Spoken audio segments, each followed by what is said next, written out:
Bienvenidos a Mesa de Periodistas. Sacó ámpula la condecoración del presidente López Obrador al extitular de la Secretaría de la Defensa Nacional en México, Salvador Cienfuegos. Para algunos es un insulto para la justicia, para otros un insulto para la justicia de Estados Unidos y otros más ven como un acto de fortalecimiento del ejército mexicano frente al gobierno de Joe Biden. En paralelo, el presidente de México insiste en el recorte al Poder Judicial. Asegura que son guardaditos para mantener privilegios y en la oposición aseguran que en realidad el presidente quiere arrodillar al Poder Judicial a fin de tener el poder absoluto en camino a la desaparición de poderes. ¿Exageran? Es parte del debate que vamos a tener el día de hoy. Como siempre, le doy la bienvenida a Salvador Frausto, director de investigación de Milenio. Chava, bienvenido. Hola, Joely, un gustazo estar aquí en este espacio este día. Jorge Ramos, director editorial del grupo La Silla Rota, bienvenido también. ¿Qué tal? Buenas noches, gracias. Un gusto saludarlos y compartir espacio con Chava. A ver, son dos Saludos, actos que nos hablan de los actores políticos y del poder. Empecemos por la condecoración al general. ¿Es para darle un espaldarazo al ejército? ¿Otro mensaje más de que el presidente y el ejército son incondicionales en términos de Fuerzas Armadas? ¿O qué es para ti, Jorge?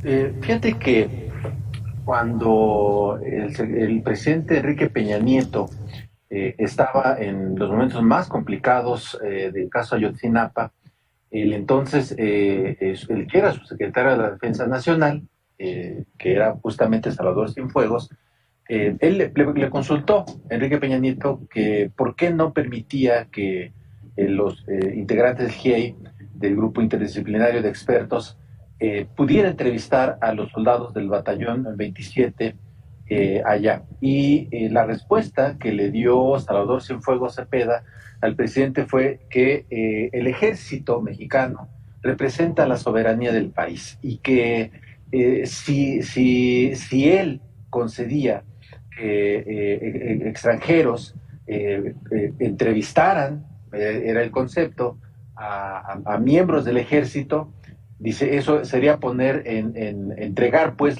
el símbolo de la soberanía. Entonces, si usted me lo ordena, yo lo acato, pero en ese momento tiene usted mi renuncia puesta sobre la mesa.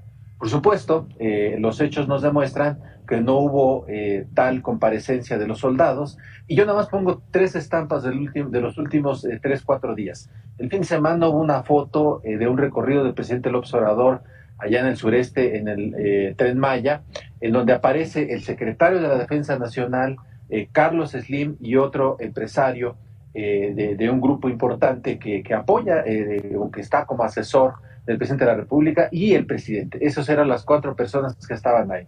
La otra escena, que es la que tú refieres y que vemos en las portadas de los periódicos y en todos nosotros en el mismo portal de La Silla Rota, donde está entregándole el reconocimiento al general, el presidente López Obrador.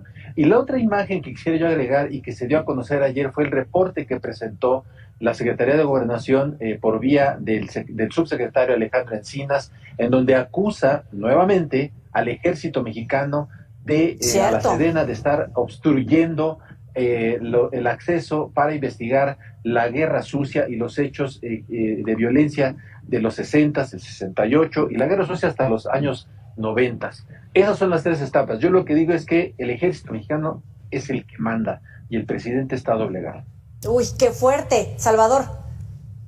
Sí, Joely, pues mira, me parece que hay varios niveles de lectura de esta fotografía en la que se ve al presidente López Obrador entregarle el reconocimiento por los 200 años de el Colegio Militar a Salvador Cienfuegos. Por una parte, me parece que lo esencial es el mensaje político, es un mensaje de fuerza que está mandando el presidente López Obrador, de que tiene el respaldo de las Fuerzas Armadas y a su vez él respalda a las Fuerzas Armadas, tanto al ejército como a la Marina, y esa foto es un mensaje que se da en un momento político en el cual la aspiración de Omar García Harfuch está siendo cuestionada por una parte de Morena, pero es respaldada por las Fuerzas Armadas de nuestro país.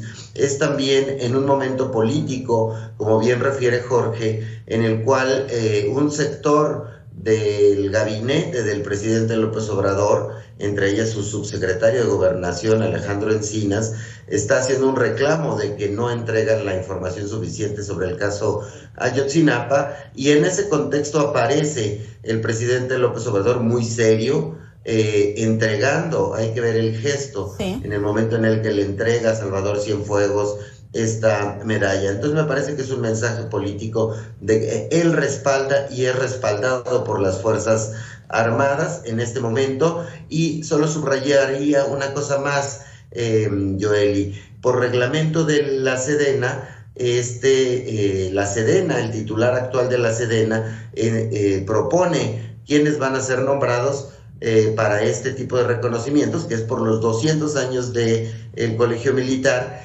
y como fue director de una de las escuelas militares, Salvador Cienfuegos, por eso lo ponen ahí. Pero el presidente López Obrador aprovecha tener a un personaje tan desprestigiado, pues, sobre todo por el caso Ayotzinapa, para él dar un mensaje de poder sobre este caso, Joely. Oye, pero tiene razón Jorge, que le echa sal, limón, chile y todo lo que se puede a la herida. ¿Quién en realidad es el que manda? ¿El ejército o López Obrador? Porque una cosa es López Obrador y otra cosa es el año que viene, el sexenio que viene. Realmente el Ejecutivo va a tomar el control y puede pasar por encima del ejército, retomar el control, ¿o van a ser las Fuerzas Armadas las que van a estar mandando, Salvador? No, el presidente López Obrador es quien marca la batuta y tiene el poder claramente en el país. No ha habido un presidente tan poderoso desde Cuauhtémoc Cárdenas, salvo quizá en algún momento Carlos Salinas de Gortari, pero los propios observadores saben que la acumulación de poder que tiene López Obrador es importantísima. El caso Ayotzinapa topa con pared porque el presidente escucha a las Fuerzas Armadas, escucha a la Sedena y escucha a Alejandro Encinas, y él es quien decide que la Fiscalía General de la República no va a emprender órdenes de aprehensión contra 20 y tantos militares, sino solo contra 5 o 6. No me parece que se pueda poner en duda que el poder está en manos de López Obrador. De López Obrador, pero realmente el ejército, los militares, con los recursos, el poder que le está dando en este momento López Obrador, ¿van a obedecer a la próxima presidenta, Jorge? Sea quien sea, Sí, mira, yo creo que tiene sus matices, porque efectivamente en el caso de México el ejército, desde que tenemos gobiernos civiles, el ejército está, digamos, bajo la tutela del comandante supremo, que en este caso es el jefe del Ejecutivo, o el titular del Poder Ejecutivo, sobre quien recae ese poder.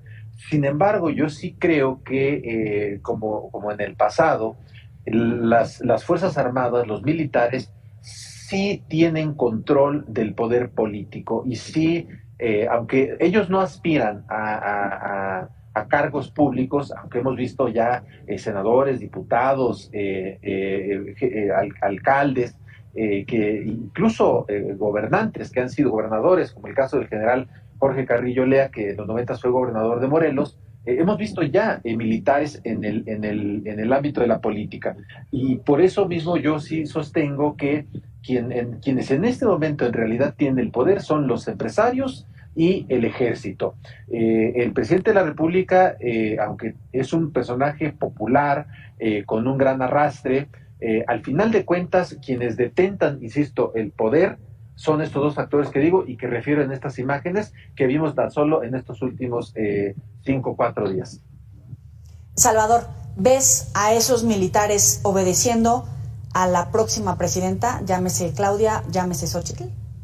Hasta este momento no hemos visto ninguna evidencia de desacuerdo, de crítica de los militares para con Claudia Sheinbaum. Al contrario, una de las primeras cosas que hace Claudia, después de ser nominada como la pues, la aspirante presidencial de Morena para la presidencia, llámese como se llama el cargo ese, es irse a tomar una foto con el secretario de la Defensa, el 3 de octubre, es decir, un día después del 2 de octubre, cuando arrecian las críticas al ejército por el tema del 68, Claudia difunde esta imagen con el secretario general Luis Crescencio Sandoval, y me parece que no tenemos ninguna otra evidencia para decir que no van a acatar las órdenes de una presidenta mujer. Claudia ha mantenido una buena relación con el ejército, la Guardia Nacional ha participado de manera seria, firme, importante en varios episodios en la Ciudad de México. Incluso la oposición pues ha criticado, ¿se acuerdan cuando los veíamos a la Guardia Nacional en el metro después de ciertos conflictos, cuando el pillo del líder del sindicato saboteó a propósito a través de sus agremiados las instalaciones del metro, y llega la Guardia Nacional en auxilio de la Ciudad de México, y en ese momento la jefa de gobierno era Claudia Sheinbaum. A mí no me parece que haya ninguna evidencia de que haya algún encono o diferencia entre el ejército y Claudia. Ahora, hay integrantes de la oposición, PRI, PAN, PRD, básicamente, incluso exintegrantes del Poder Judicial, que critican que en este momento el presidente respalde al ejército, pero golpee permanentemente al Poder Judicial. ¿Es una pista sobre la nueva configuración que estaría intentando o que quiere hacer López Obrador, o son actos aislados, Jorge? Fíjate que yo creo que son, yo no los vería concatenados, aunque bueno, tienen, digamos, sus vasos comunicantes. Yo no los veo tan de cerca. Yo creo que el tema del Poder Judicial es algo que el presidente siempre ha querido controlar. El presidente siempre ha querido tomar control del Poder Judicial. Lo intentó, se llevó muy bien con Saldívar, intentó extenderle 2 años más su presidencia, lo cual era absolutamente ilegal y anticonstitucional. Fracasó en ese intento. Desde un inicio se sabía, yo lo publiqué en mi columna en La Silla Rota, un mes antes de que llegara López Obrador a la presidencia en noviembre de 2018, que él tenía a 3 ministros en la mira, particularmente Eduardo Medina Mora y también Luis María Aguilar. Eran 2 de 3 ministros a los que tenía en la mira. Finalmente terminaron derribando a Eduardo Medina Mora, un personaje indefendible, por supuesto, pero que hasta hoy no sabemos por qué exactamente entregó la toga. Tenemos algunas versiones, que si quería proteger negocios de su familia y bajo esa forma dijo, le entrego la plaza. En fin, siempre ha querido tener el control de la Corte, pero no ha podido.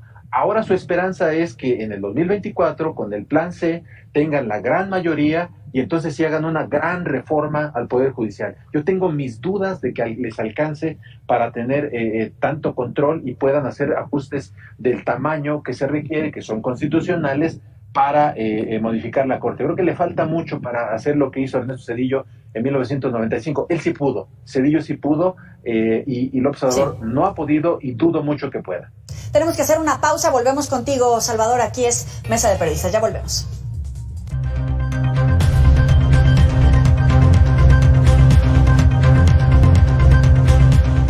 Gracias por continuar con nosotros en la Mesa de Periodistas. Le doy la bienvenida, como siempre, con mucho gusto, a Luis Miguel González, director editorial del Economista. Gracias por estar con nosotros, bienvenido. Un enorme gusto, Salvador, Jorge, Yoli. Bueno, estábamos platicando acerca de estos hechos que envuelven la agenda informativa en México, ahora particularmente sobre el Poder Judicial y este golpeteo que hace permanentemente el presidente Salvador. El Poder Judicial es perfectible, nadie se opone a la optimización de los recursos, de evitar en todo caso el dispendio, pero ¿cuál es esa línea? Porque por un lado se habla de desaparecer los fideicomisos, pero por otro lado también hay dispendio en el Poder Judicial, un gasto excesivo, sin control, esos ahorraditos escondiditos. Sí, bueno, me parece que urge una reforma al Poder Judicial en varios sentidos. Por una parte, pues una de las líneas de conflicto que tiene el gobierno federal con el Poder Judicial tiene que ver con la austeridad, y es que los ministros Los jueces, los magistrados viven como virreyes en nuestro país y tienen un dispendio en gastos de comida, de viajes, de coches, de todo este tipo de lujos, como no hay en otras áreas de la administración federal. Entonces, esa batalla, el presidente López Obrador, como bien dice Jorge, no la ha podido ganar el presidente López Obrador. Ha declarado una batalla, es, digamos, el gran enemigo en este sexenio del presidente López Obrador, el gran dique, el gran tope a las acciones de este gobierno han sido puestas desde el Poder Judicial. Y otra de las líneas de flotación en las cuales hay un conflicto entre el obradorismo y el Poder Judicial es en estos jueces, magistrados, ministros que están coludidos o con el crimen organizado y dejan escapar a narcotraficantes y otro tipo de delincuentes, lo cual vemos pues cotidiana a cada rato en las noticias de nuestro país. Y por otra parte, quienes representan los intereses de empresarios vinculados al PRI y al PAN, partidos del pasado, esos son los enemigos cantados, abiertos del presidente López Obrador. A mí me parece muy sano que la lucha política sea a canto abierto, es decir, señala López Obrador a sus enemigos por sus nombres, como al ministro Aguilar y a otros, incluso a Norma Piña. Es decir, ese pleito está cantado y me parece que va a seguir cantado el próximo sexenio, porque esos enemigos van a ser los enemigos de Claudia, son los mismos que no la van a dejar gobernar, no le van a dejar hacer proyectos ambiciosos y le van a llenar los personajes ligados a Claudia X González de amparos cualquier proyecto que se presente Claudia. A ver, pero una cosa es si quieres, el ahorro, controlar estos gastos, pero no cruza una línea para tratar de acotarlos y en todo caso, ¿cuál es en realidad el ejercicio efectivo de contrapesos? Porque una cosa es no dejarla gobernar y otra cosa ser un contrapesos. Luis Miguel, para integrarte. Sí, creo que hay que distinguir, creo que dices bien tú, incluso cuando hablamos de democracia, tenemos creo que claro que tiene que ver con votos, que tiene que ver con el respeto a la voluntad de las mayorías, pero también el respeto a las minorías. La existencia de un poder judicial fuerte tiene que ver con el orden republicano, con 3 poderes que cada quien tiene que cumplir su parte. Efectivamente, tenemos un poder judicial que está en deuda con México, no ahorita. Yo diría, la deuda no es con López Obrador y no necesariamente en los temas que López Obrador se queja, es donde el Poder Judicial literalmente tiene más deudas que pagar. Cuando vemos incluso a quién dictamina el presidente como enemigo, me gustaría literalmente romper una lanza por Norma Piña. Me parece que es una persona que no ha tenido escándalos en su vida profesional. Me parece que es alguien que tiene el respeto de sus colegas, no es la caricatura que presenta López Obrador o los partidarios de López Obrador. Le pido a la gente que nos está viendo, escuchando, que lea sobre Norma Piña. Es una gente que empezó de abajo, que ha hecho toda la carrera en el Poder Judicial, no tiene un patrimonio exuberante, no tiene prácticamente ningún escándalo en su carrera. Dice Salvador, bueno, es que no le deja avanzar en algunos proyectos. Las controversias entre Ejecutivo, 4T y Poder Judicial, las más importantes, una tiene que ver con el proyecto de reforma a la Guardia Nacional, que jurídicamente es un disparate para quienes nos están escuchando.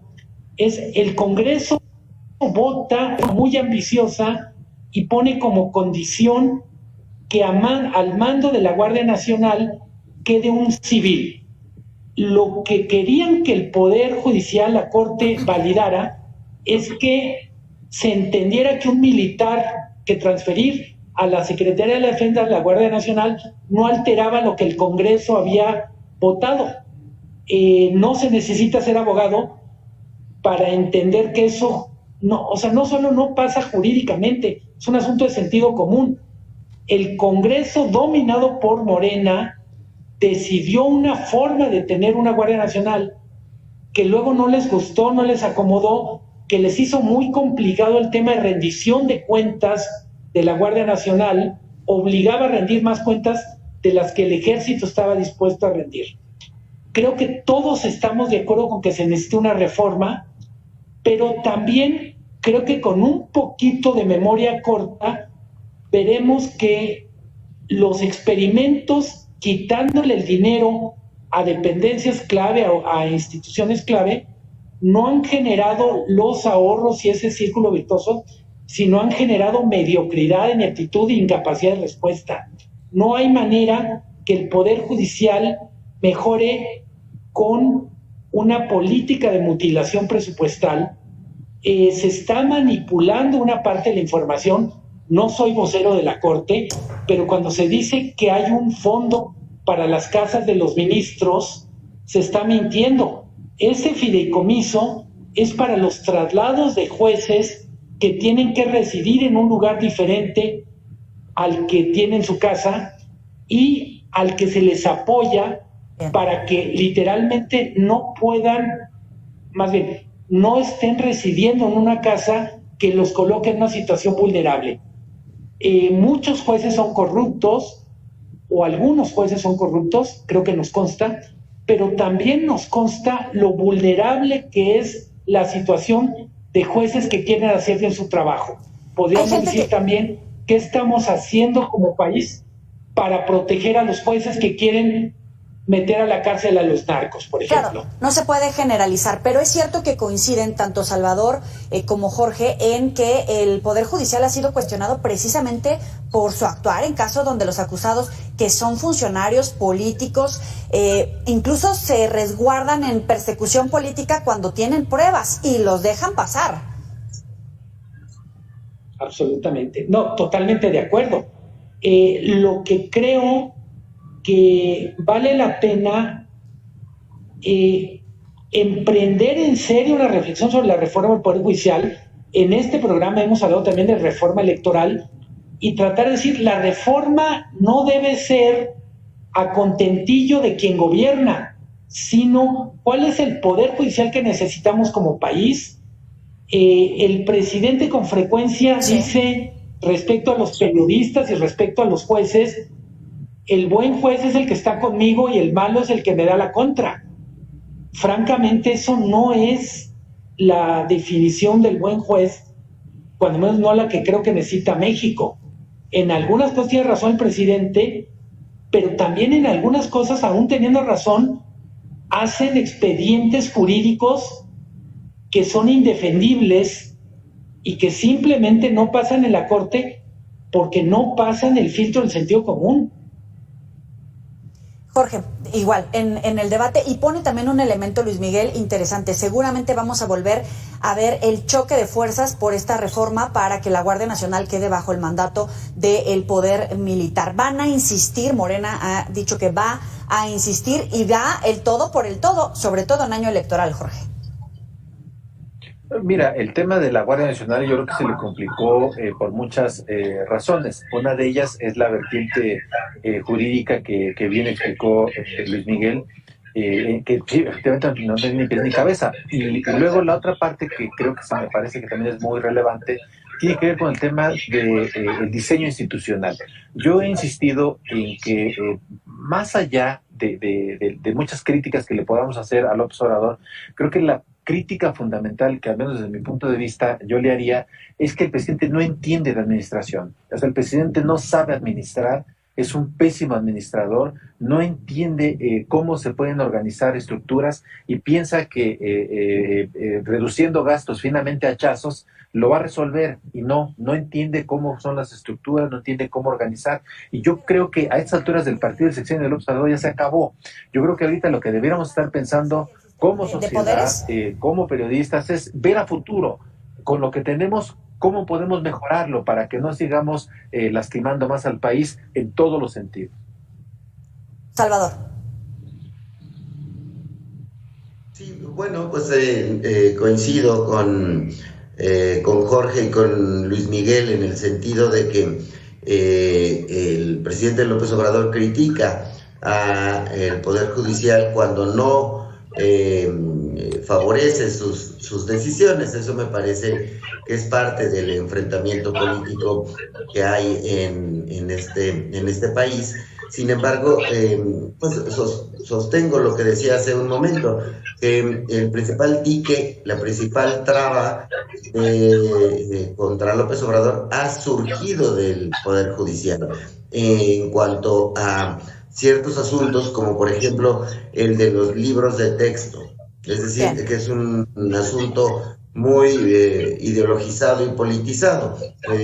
Entonces, me parece que es natural de la guerra política ese enfrentamiento y me parece que es, digamos, un rincón, un flanco donde sí tiene una oposición importante o la mayor oposición se refugia ahí porque los ministros que lo bloquean pues son de una mentalidad más conservadora que de los que la apoyan, ¿no? Grandes contrastes, efectivamente no venimos a coincidir, sino a escuchar, a entender cómo lo ve el otro. Salvador Frausto, autor de Los 12 mexicanos más pobres y director de investigación de Milenio, Luis Miguel González, director editorial del Economista, y Jorge Ramos, director editorial del grupo La Silla Rota. Gracias a los tres por participar en Mesa de Periodistas.